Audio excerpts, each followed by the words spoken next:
Bom dia, paz do Senhor. Hoje é dia 19 de novembro de 2020. 19 de novembro de 2020. Estamos às portas do final do ano e nós estamos orando, colocando diante do Senhor e, claro, para que você tenha um dia, um final de ano maravilhoso em nome de Jesus, Que Deus te abençoe, que seja uma quinta-feira maravilhosa, especial. Aqui em São Paulo está chovendo, mas com certeza, o dia que o Senhor já preparou, já manifestou, já tornou realidade sobre a tua vida, é essa quinta-feira, significando que Ele tem algo, Ele tem um plano, Ele tem um projeto de vida, e que você viva esse projeto, esse plano divino sobre a tua casa, a tua família, em nome de Jesus. Bom dia, Bispo Antônio, tudo na paz do Senhor, Deus abençoe o senhor, família, Priscila, Suzy, bom dia Magda, bom dia Andréia, bom dia Joel, Josué, familiares, Raquel, Kátia, bom dia, Deus abençoe a todos, Fábio, Márcia, Luiz Henrique, Deus abençoe familiares, netos, filhos, pais, o Senhor esteja sobre a tua vida, a tua casa e a tua família. Hoje a gente vai começar a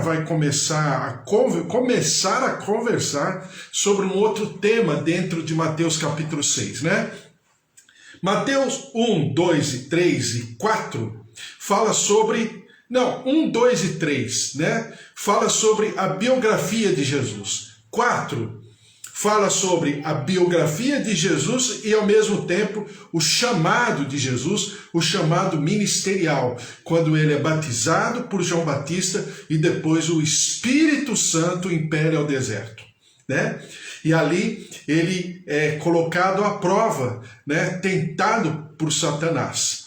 Depois você tem, no capítulo 5, a justiça moral, é aquilo que eu preciso fazer, eu preciso buscar a purificação, eu preciso buscar a minha humilhação diante do Senhor, sendo manso, sendo uma pessoa cordata, sendo uma pessoa generosa, está ali nas bem-aventuranças. Depois diz sobre a minha exposição pessoal, que eu sou o sal da terra, eu sou a luz do mundo, e depois fala sobre homicídio, fala sobre amar ao próximo, fala sobre adultério, ou seja, infidelidade, fala sobre o divórcio, fala de uma série de coisas. Depois no capítulo 6, nós vamos entrar na justiça religiosa. Teologicamente falando, as pessoas falam justiça religiosa, a gente poderia dizer como a prática espiritual. E quando Jesus fala sobre a prática espiritual, ele fala assim, quando fizeres. Então Jesus não está aqui comentando se eu preciso fazer ou por que eu faço. Ele não está explicando isso. Ele já parte do princípio que eu faço. Então diz aqui, Mateus 6, versículo 2. Quando, pois, deres esmola, ou seja, quando eu ofertar, não é que eu quero um dia fazer, ou não é que eu esteja questionando por que fazer, quando eu fizer. Ele parte do princípio, da premissa que eu faço, quando eu der esmola. Depois diz assim, quando orardes... Mateus capítulo 6, versículo 5. Quando orardes. Então aqui não está discutindo se eu devo orar. Aqui não está discutindo por que orar. Quando eu orar. Faz parte da minha vida. Faz parte da minha prática espiritual, da minha relação com Deus, da minha relação com os meus pares, com a minha comunidade, com os meus irmãos, com o nosso coletivo. Assim, eu vou falar coletivo, mas não coletivo no sentido de quantidade, mas no sentido de comunhão, coletivo na comunhão, como igreja, como congregação. Como eu brinco com vocês, agora eu falo que nós somos uma sinagoga virtual. Então, com a nossa sinagoga, com o nosso ambiente, que nós lemos a palavra, jejuamos, oramos, quando nós orarmos. Depois diz assim, portanto vós orareis de tal maneira. Aí Jesus ele traz um script, uma estrutura de oração. Ele sugere que na oração tenha tais e tais assuntos, né? Sempre fazendo menção daquilo que é mais importante na nossa oração, reconhecer a grandeza do nosso Deus, né? Então nós começamos reconhecendo a grandeza do nosso Deus e terminamos reconhecendo a grandeza do nosso Deus. Depois diz assim, porque quando perdoardes, não está falando que eu vou perdoar em algum momento. Esse fulano merece o meu perdão. Não. Quando eu perdoar, quando eu der esmola, quando eu orar, faz parte da minha prática, faz parte do movimento, da dinâmica da minha vida, onde o meu gabarito, o meu molde perfeito se chama Jesus Cristo. Tanto é que Jesus passa exatamente por cada ponto, ele é o próprio exemplo de cada ponto, de cada assunto que ele expõe, que ele expressa, que ele sublinha, que ele explica. E ele nos remete à lei de Moisés, ressignificando, revisitando, trazendo a lei de Moisés para um outro patamar. E depois, dentro de toda essa linha de raciocínio, ele fala sobre o jejum, né? Então, na prática, ele fala sobre o ofertar, dar esmola. Segundo, sobre orar, como eu devo orar, quais os assuntos, qual a estrutura da oração. Depois ele fala quando eu perdoar. E agora ele fala como último ponto da prática que todas as religiões têm, que todas as culturas religiosas sublinham, expressam. Ele fala quando jejuardes. E agora a gente vai ler Mateus capítulo 6, versículo 16. Quando jejuardes, não vos mostreis contristados como os hipócritas, de parecer aos homens que jejuam. Em verdade vos digo que eles já receberam a recompensa. Tu, porém, quando jejuares, unge a cabeça e lava o rosto, com o fim de não parecer aos homens que jejuas, e sim ao teu Pai em secreto. E teu Pai que vê em secreto, lembra que eu falei para você? No grego está escrito assim, e teu Pai que habita no secreto.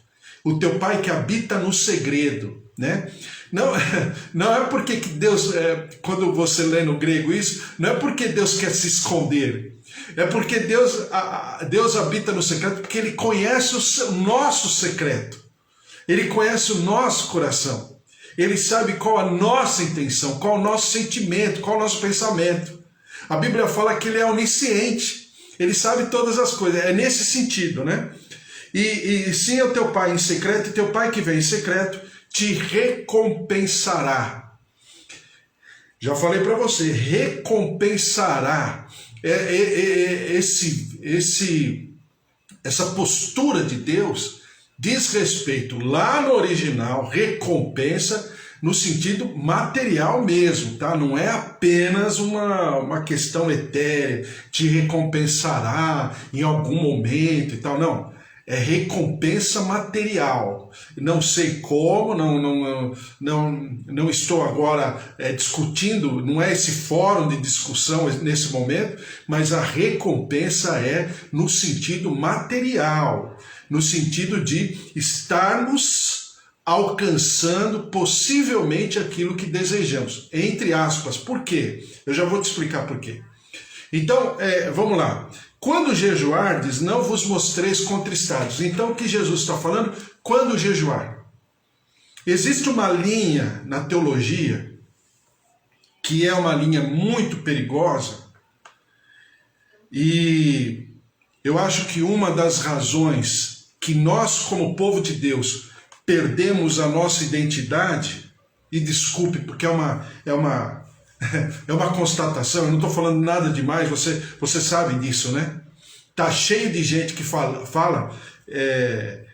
eu sou ainda do tempo, décadas atrás, de que tinha uma loja, os mais antigos, a gente, principalmente a gente aqui de São Paulo sabe, né? Os outros, não sei se sabem tanto, até porque é uma geração mais antiga. A gente é do tempo que tinha uma loja ali na Praça Ramos de Azevedo, em frente ao Teatro Municipal, que se chamava MAP, né? Eu sou ainda do tempo que tinha aquelas liquidações do cobertor Paraíba, tinha aquelas filas para comprar o cobertor e todo mundo subia as escadas e tal, aquela coisa toda.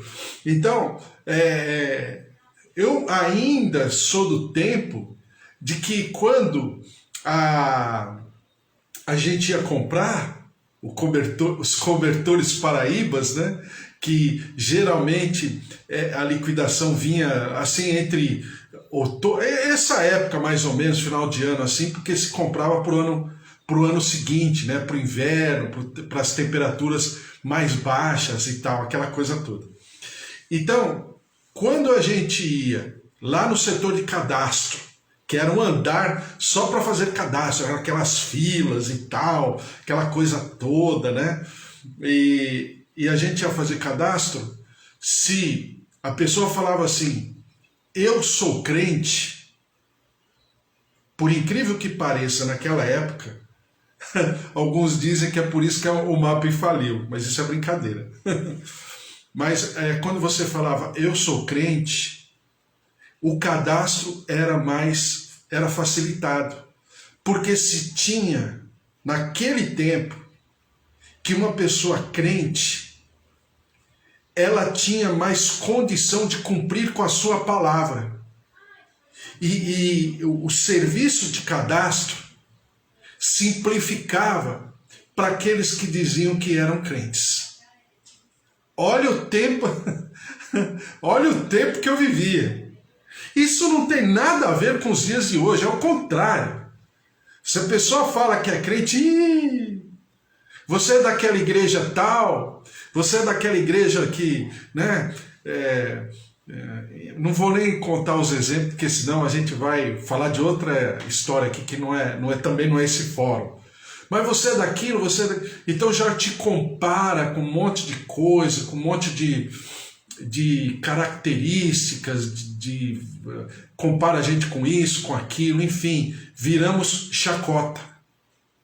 Então, falar de jejum é exatamente falar de uma prática em que essa linha da teologia, de que estamos vivendo a época da graça, tudo pode, não somos obrigados a nada, né? Então quando você fala de dízimo, de oferta, parece um assinte, parece que você está chamando a pessoa de burra, uma série de coisas que Jesus nunca falou, pelo contrário, ele cumpria, tal qual o jejum. Jesus fez jejum. Marcos 9, 29, quando os discípulos vão tentar libertar um rapaz, e eles não conseguem libertar, e o pai do rapaz está muito triste, muito angustiado, aflito pelo sofrimento do filho, e Jesus vai até o pai e fala, esse rapaz vive há muito tempo, aí o pai explica para ele, e aí Jesus o liberta daqueles demônios. E aí os discípulos ficam assim, com muita dúvida, por que Jesus conseguiu e eles não? Aí Jesus responde para eles, há certas castas que só saem com jejum e oração. Explicando que o jejum é um instrumento na nossa relação com Deus, mas também na nossa relação com o mundo espiritual, onde nós estamos estabelecendo um valor, uma capacidade, uma sensibilidade ao mundo espiritual que, se não fosse o jejum, não teria como os discípulos viverem. Então o jejum, ele não é apenas algo previsto pelo Senhor Jesus, porque ele diz, quando jejuares, exatamente a mesma frase, quando orares, quando deres esmola. Então Jesus está aqui como se estivesse dando continuidade a uma prática que já era feita normalmente. Agora, só para a gente ir para a história. Na tradição, na cultura judaica, os judeus, eles geralmente jejuavam às segundas-feiras e às quintas-feiras. Jejum aqui é jejum mesmo, na forma etimológica, na raiz da palavra jejum, que significa abstinência de alimento. Obviamente, as pessoas chegam e falam hoje, é uma maneira de se expressar, né? Mas eu estou aqui explicando de maneira didática, mas é uma maneira de explicar. Eu estou jejuando Coca-Cola, eu estou jejuando café preto, eu estou jejuando o almoço, ou estou jejuando o jantar, ou estou jejuando o chocolate, ou estou jejuando a televisão. Claro que a gente entende, claro, todo mundo entende quem tem essa prática. Mas na verdade, na expressão da origem da palavra, da raiz etimológica da palavra, jejum é abstinência de alimento. Está errado quem faz assim? Claro que não. Haja visto o que acontece com Daniel. Daniel e seus 3 amigos propuseram, durante toda a história da vida deles, não se alimentarem com os manjares do rei. Mas eles propuseram em comer alimentos que eram resultado da agricultura, da colheita, né? Que eram os legumes. Na época, a Bíblia está falando legumes. Ou seja, eles impuseram a si próprios uma dieta possivelmente, né? Possivelmente sem a carne. Quando as minhas filhas eram menores, eu falava assim, não, é porque elas nunca foram muito de carne, né? Aí eu brincava com elas e falava, vamos comer carne agora, porque quando a gente chegar no céu, a gente não vai comer carne, todo mundo vai ficar com jejum, com a dieta, né? Com a consagração de Daniel, porque não vai ter morte, então não vai ter carne. Brincadeira. Então, eles se dedicaram e se dedicaram ao Senhor em jejum durante possivelmente toda a história da vida deles. Alguns falam que Daniel e os amigos ficaram apenas 15 dias ou 10 dias, né, só se alimentando de legumes. Não é isso que eu entendo a Bíblia. Eu entendo que eles permaneceram nessa consagração possivelmente durante toda a história da vida deles, né? Por quê? Agora, eu já estou terminando, mas a gente fala amanhã mais sobre jejum, tem muitas passagens para ler do jejum, tanto coletivo como jejum individual. Isso é uma prática muito importante. Por exemplo, eu estou em jejum. Eu estou em jejum pela tua vida, eu estou em jejum pelas questões aqui profissionais e financeiras do pessoal que tem conversado comigo. Por exemplo, é a Eva, a pastora Júlia, que está aqui conosco, né? E outros que estão passando por situações, eu também, por situações difíceis nessa área financeira, material, profissional. Então, eu estou em jejum, eu estou em consagração, mas também estou em consagração por esse ambiente político que nós estamos vivendo, pelo Brasil, por exemplo. Tanto o vereador que eu votei, como o candidato a prefeito que eu votei, nenhum deles ganharam, e o prefeito não passou para o segundo turno, e o vereador que eu votei não ganhou, não é vereador, né? Que era candidato a vereador, não conseguiu a quantidade de votos que precisava. Então eu estou falando de mim, eu estou em consagração, falando assim, Senhor, tem misericórdia da minha terra, tem misericórdia da minha cidade, como eu moro em São Paulo, né? Tem misericórdia de São Paulo, porque esse quadro que se nos apresenta é um quadro, aos meus olhos, desfavorável. Mas eu estou chorando, me consagrando, orando diante do Senhor, e até estou usando, né, diante do altar do Senhor, a própria pandemia. Senhor, veja o que está acontecendo. A maneira com que esses gestores estão tratando dessa situação, no meu olho, né? De maneira irresponsável, de maneira política, eu estou falando de município de São Paulo, de maneira política, de maneira venal, de maneira desonesta, de maneira corrupta, e aí eu não estou falando só de dinheiro, mas corrupção no sentido de estar com erro de conduta, né? Então, muitas coisas, mas eu coloco diante do Senhor. Por que eu jejuo? Para que o Senhor faça aquilo que eu quero? Não. Esse jejum não é o jejum espiritual. Eu estou em jejum porque eu estou colocando os meus anseios diante do Senhor, as minhas dúvidas, a minha insegurança, a minha angústia, a minha aflição pela tua vida, pela tua casa, pela tua cura, pela tua saúde e pelo nosso município. Então o jejum é algo tão necessário quanto o orar e quanto o esmolar, como diz aqui Jesus, nos seus assuntos principais da prática religiosa. Então eu coloco e me coloco dessa maneira, porque o jejum é, na verdade, uma questão até de saúde mental, emocional, psicológica, porque eu preciso viver, eu quero viver, eu vejo ao meu redor o que está acontecendo. A minha cidade, os munícipes, né, o município de São Paulo, nós precisamos. E esse quadro que se apresenta para o segundo turno, realmente, penso eu, não é um quadro favorável a tudo isso que eu estou orando, mas Deus sabe. Então, quando eu jejuo para colocar as minhas angústias diante do altar do Senhor e, ao mesmo tempo, eu jejuo para ser sensível à voz de Deus, porque Deus tem uma solução, porque Deus tem uma direção. Na sua misericórdia Ele vai interferir. Eu creio. Possivelmente, claro, dentro do nosso contexto político, constitucional, com certeza através dessas pessoas que passaram para o segundo turno.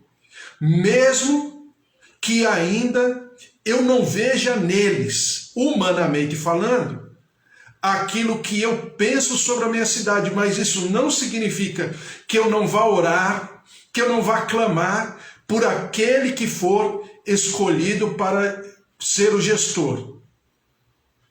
Então, o jejum é essa disposição a viver a vontade do Senhor, seja ela qual for, ainda que eu tenha,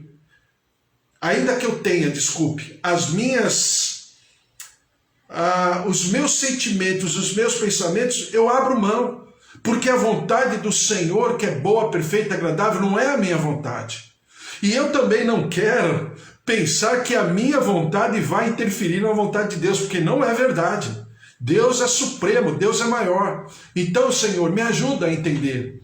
Me ajuda de uma maneira sensível, que só o Senhor pode falar, só o Senhor pode fazer, para que eu possa andar, não no meu cronos, mas no teu kairos, no teu tempo, naquilo que o Senhor tem sobre a minha vida, sobre a minha casa, sobre a vida de vocês, cada família aqui representada, né? Que nem a Kátia que está aqui, eu oro pela filhinha dela, cada pessoa que está aqui conosco, estou orando, clamando e fazendo com que no meu jejum eu esteja mais sensível à voz do Senhor. Em 2016 tem um japonês que ganhou o Prêmio Nobel de Medicina, que ele defende o jejum, claro, de maneira medicinal, de maneira orgânica, mas o que significa o jejum para as nossas células, para o nosso corpo, para o nosso organismo, uma série de coisas. Não vou entrar também nesse assunto. Mas o jejum é saudável até na minha saúde mental, no meu equilíbrio. E quando nós estamos em momentos como esse que nós estamos vivendo, onde a pandemia no mundo inteiro, já dizem que é a segunda onda, a terceira onda, e que aqui, por exemplo, em São Paulo, né, tivemos nesses dias aqui em São Paulo, lá no Rio de Janeiro, lá a torcida do Flamengo, aqui em São Paulo a torcida do São Paulo, se engalfinhando lá para verem os seus jogadores de futebol na frente que eles tomaram ônibus na frente do estádio. Um absurdo, né? Dentro de uma pandemia, onde a lotação nos hospitais começaram a aumentar de novo. Quando eu vi aquilo, eu falei, Senhor, tem misericórdia da minha terra. Tem gente morrendo. Então, o jejum, eu estou dando um exemplo para você do nosso cotidiano. Por que jejuar? Qual a razão de eu estar jejuando, né? Agora, Jesus fala, quando jejuardes, porque havia uma prática regular, semanal, em que os judeus jejuavam. Obviamente, eles aqui estão sendo hipócritas, porque eles ficam se mostrando, né? Como eu já falei para você, a roupa era um, vamos dizer assim, era um luxo, né? Então as pessoas tinham uma roupa só, no máximo duas. No caso de um rabino como Jesus, possivelmente ele tinha duas roupas. Mas uma roupa, uma indumentária rabínica era muito cara. Valia muito mais do que um carro. Um carro médio, não é nem um carro desses mais simples, um carro médio. Você tem uma ideia como a roupa era cara.